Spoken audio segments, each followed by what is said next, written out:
Hi there and welcome. Today we are putting our knowledge of heat transfer to the test with a hands-on example. We are going to build and solve a combined mode energy balance for a sunlit roof. Think of it as figuring out all the ways that heat comes into and leaves the roof.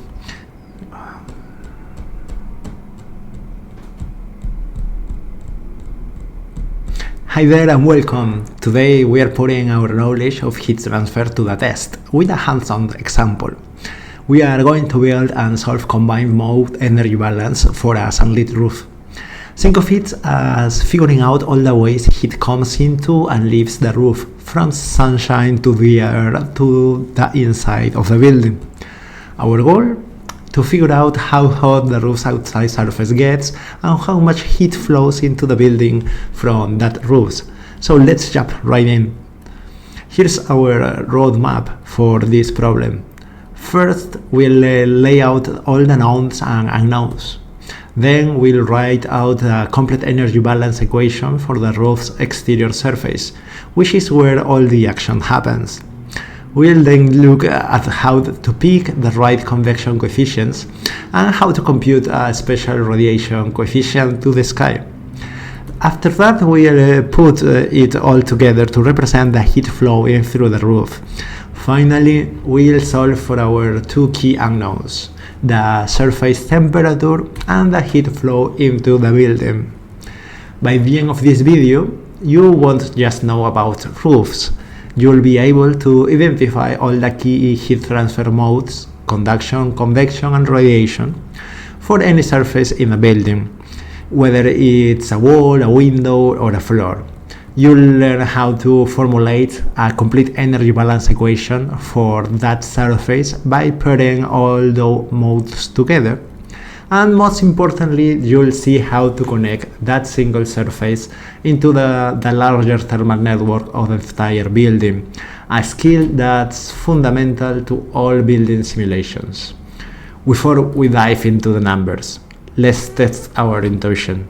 A dark roof under intense sun can get incredibly hot, much hotter than the air around it. This creates a thermal buzzer. On one side, you have the solar gain heating the roof up. On the other, three key paths are trying to get rid of that heat. Which two of these three are most effective at cooling the roof? Is it convection to the surrounding air, long wave radiation to the cold sky, or conduction into the insulated building? Keep your answer in mind.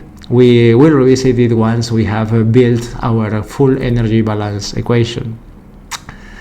Alright, let's get our facts straight. Here are the things we know or our givens. We are assuming we know the solar irradiance or the amount of sun hitting the roof, a value called G solar. We also know how much of that solar energy the roof absorbs, called solar absorptivity. And we have a few key temperatures: the outdoor air, T-air, the effective sky temperature, and the air temperature inside the building, that is the T-sun. Lastly, we know the roof's thermal resistance, our R roof, and the interior field coefficient, H in, which represents the air layer right next to the inside surface. So what are we trying to find? Our main goal are the exterior surface temperature, Tx, and the heat flow to the sun, Q to sun, for a representative steady state period of time. We are also making a few simplification assumptions that heat flows is just one direction, perpendicular to the roof, that the roof surface is uniform, and that conditions are steady for our calculations. So let's get to the heart of the problem, the exterior surface energy balance. Think of the roof's outer surface as a single point or a node where all the energy flows either in or out. The main inflow is the absorbed solar heat, which can calculate it as here Q solar. I'm gonna put the pointer here. Yeah, it's a Q solar equal to the absorptivity for the G solar. This is what drives everything. Now for the outflows. First, there's long-way radiation to the sky. We'll model this as here, Q radiation, and the temperature difference, and the H are for the exteriors. Since our roof is hotter than the sky, this heat is flowing away from the surface. Next, we have convection to the ambient air, which is Q convection here, depending on the temperature difference and the coefficient of convection. This is also an outflow because the roof is hotter than the air. Finally, there's heat being conducted into the building, which can we write as here, Q conduction. And this includes the resistance of the solid roof layers here, and plus the resistance from the air layer on the inside, here. So our balance equation simply says that the solar energy coming in must equal all the energy flowing out, giving us a single equation to solve. When we solve this, we found that Tx. Then we have to choose our coefficients. So before we solve that equation, we need some numbers. Let's talk about the convection coefficients. For the exterior, we need to choose a value for Cx that's consistent with the wind and airflow over the roof. A windy day will have a much higher value than a calm day, for instance. For the interior side, we'll use a standard well-established value for Hm. This value represents the natural convection that happens near the interior surface. It's super important to write down which values you choose for these coefficients and why. They can have a huge impact on the results, so keeping track of your assumptions makes your work clear and repeatable. Now let's get a value for that radiation coefficient H-R to the sky.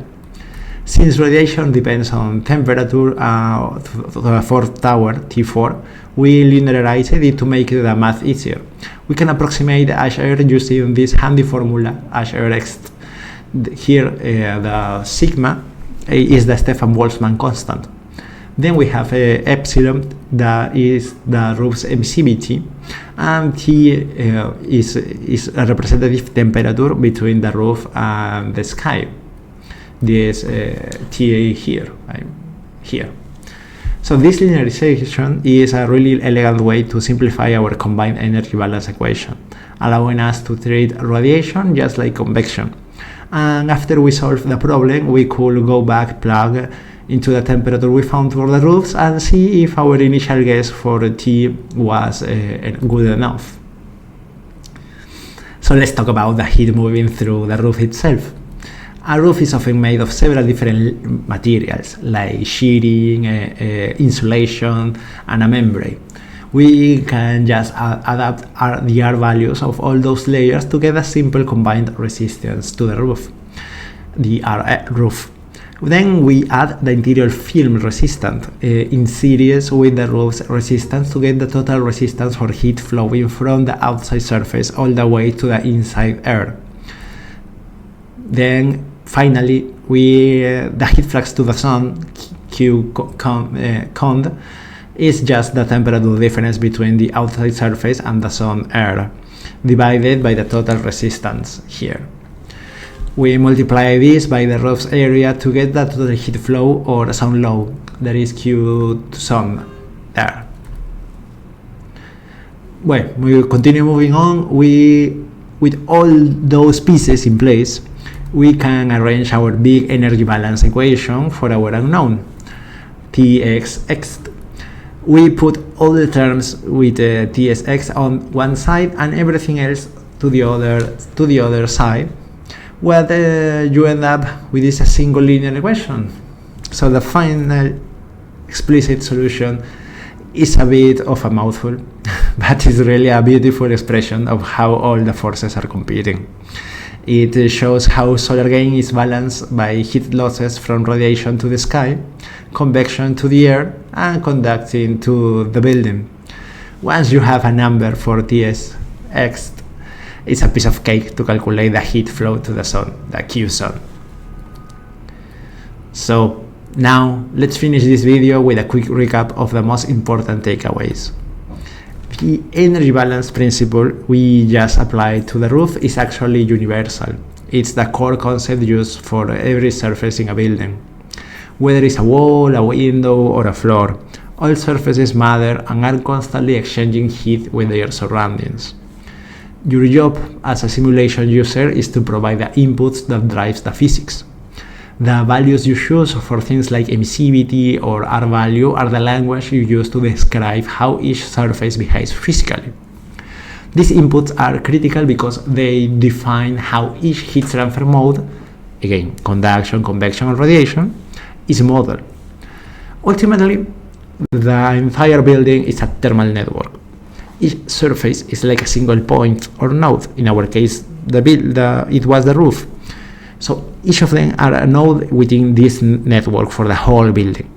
The heat flowing to and from one surface affects all the others, meaning you can't truly solve for one without considering the whole system. If you want to keep exploring, there are some really interesting topics to check out. You can look into solar temperature, which combines solar and sky effects into a single equivalent outdoor temperature. This is a common way to simplify load calculations. You can also learn about view factor methods for more complex geometries. These are used to when you have surfaces that are in parallel, like in a sloped roof or a unique interior space. And for more advanced dynamic problems, check out our response factors of radiant time series. These are powerful methods used to model how roofs with a lot of thermal mass respond over time, showing you the effects of lag and attenuation. So thanks for watching this video, and I invite you to continue learning with our other videos. Thank you. Bye.